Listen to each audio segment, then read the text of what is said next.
Hello friends, good morning. आज के इस वीडियो में बात करते हैं सिकल सेल एनीमिया की। सिकल सेल एनीमिया एक बीमारी है जो कि बहुत रेयर है, काफ़ी कम लोगों में देखी जाती है, लेकिन बीमारी है। तो इसके बारे में कुछ जानकारी आज के इस वीडियो में।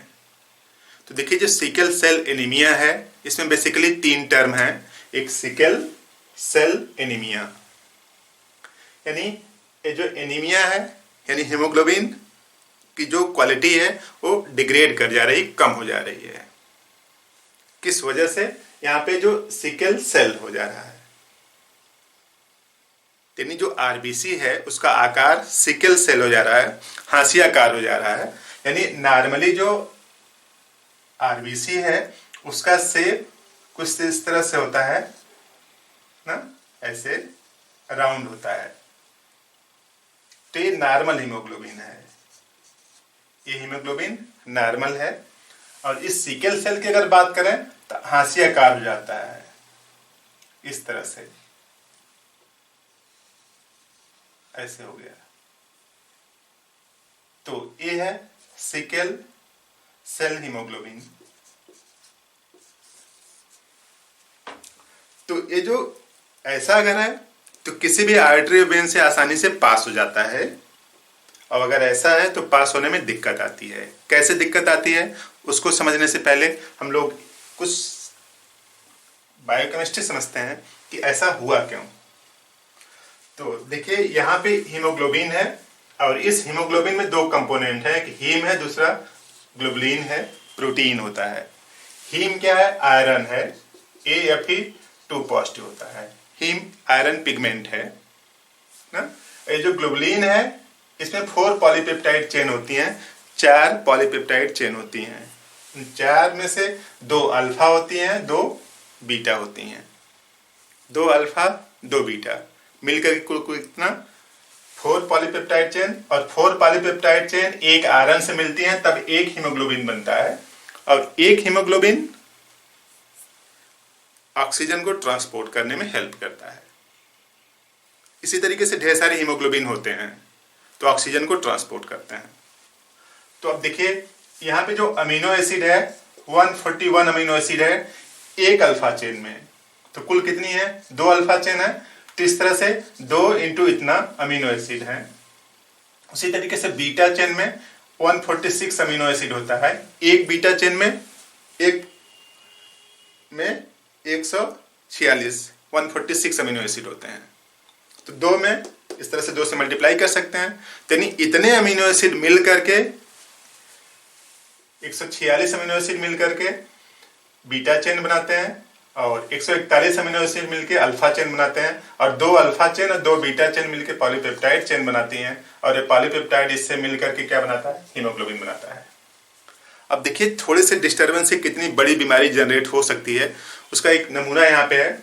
इन नॉर्मल हीमोग्लोबिन जो है उसमें अमीनो एसिड के सीक्वेंस की अगर हम लोग बात करें तो ये वैलिन है पहला अमीनो एसिड, और दूसरा हिस्टीडीन, तीसरा है ल्यूसीन, चौथा है थ्रियोनिन, और पांचवा है प्रोलीन, और छठा है ग्लूटामिक एसिड, और सातवां है ग्लूटामिक एसिड। उसी तरीके से कहां तक पहुंच गया?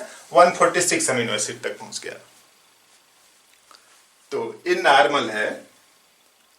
अब रेयर डिजीज जिनको होती है, सिकल सेल एनीमिया अगर होती है, तो उसमें जो छठे नंबर का जो ये है ग्लूटामिक एसिड है वो रिप्लेस हो जाता है किससे? वैलिन से। यानी 146 अमीनो एसिड में से 146 में से केवल एक सिंगल किस पोजीशन वाला? छठे पोजीशन वाला वो चेंज हो गया, बदल गया। तब सीक्वेंस क्या हुआ? यानी यहां तक तो कॉमन हुआ, यहां पे जो ग्लूटामिक एसिड है उसकी जगह पर क्या आ गया? वैलिन आ गया। एक छोटी सी अमीनो एसिड के सीक्वेंस में गड़बड़ी एक बड़ी बीमारी उत्पन्न करती है जिसका क्योर संभव नहीं है। दिक्कत क्या होती है उसको समझते हैं। तो देखिए, इस तरह से हीमोग्लोबिन हो गया ना, सिकल सेल हुआ सिर्फ छठे पोजीशन पर एक अमीनो एसिड के सीक्वेंस में चेंज की वजह से। तो इस तरह से कन्वर्ट हो गया है, यानी केवल एक अमीनो एसिड कि सीक्वेंस में गड़बड़ी की वजह से ये जो आरबीसी का शेप है वो सिकल सेल हो गया, इस तरह से हाशियाकार हो गया। अब इस हाशियाकार होने से नुकसान क्या है? नुकसान यूं समझ लीजिए कि इस तरह से जैसे जा रहा है यहां से ये ना, तो अब यहां से डिवाइड हो जाती है, मान लीजिए इस तरह से डिवाइड हो गया ऐसे, ठीक। तो अब ये हीमोग्लोबिन ऐसे इस तरह से है तो आराम से जाता रहेगा। अब इधर जब जाएगा तो इधर से भी पास हो जाएगा और इधर जब जाएगा तो इधर से भी पास हो जाएगा, ठीक। और अगर इसी का शेप हाशियाकार हो गया इस तरह से, मान लीजिए इस तरह से ऐसे यहां से, अगर इसका शेप हाशियाकार हो गया तो इधर से तो इस तरह से मान लीजिए इस तरह जाता रहेगा, इस तरह से ऐसे गया तो बेतरतीब ढंग से ऐसे जाता रहेगा ऐसे, तो ऐसा हो सकता है कि जाके यहाँ पे टिक जाए, कुछ रुक जाए ना, तो यहाँ पे रुक जाएगा तो यहाँ पे देखिए सकरा हो गया ना, फिर दूसरा जाके यहाँ पे इकट्ठा हो सकता है इस तरह से। जब इकट्ठा हो जाएगा तो जो पतली आर्टरी है उसमें जाके जाम लगा देगा। तो देखिए ये चूंकि स्फेरिकल है ना, तो आराम से इसके अंदर से भी पास हो जाएगा, इसके अंदर से भी पास हो जाएगा, कोई दिक्कत नहीं आएगी। चाहे पतली आर्टरी हो चाहे मोटी आर्टरी, उसमें आसानी से पास हो जाएगा। लेकिन अगर सिकल सेल हो गया तो जाके कहीं पे रुक जाएगा, और रुक जाएगा तो उस आगे वाले पोर्शन में सर्कुलेशन क्या हो जाएगा? कम हो जाएगा।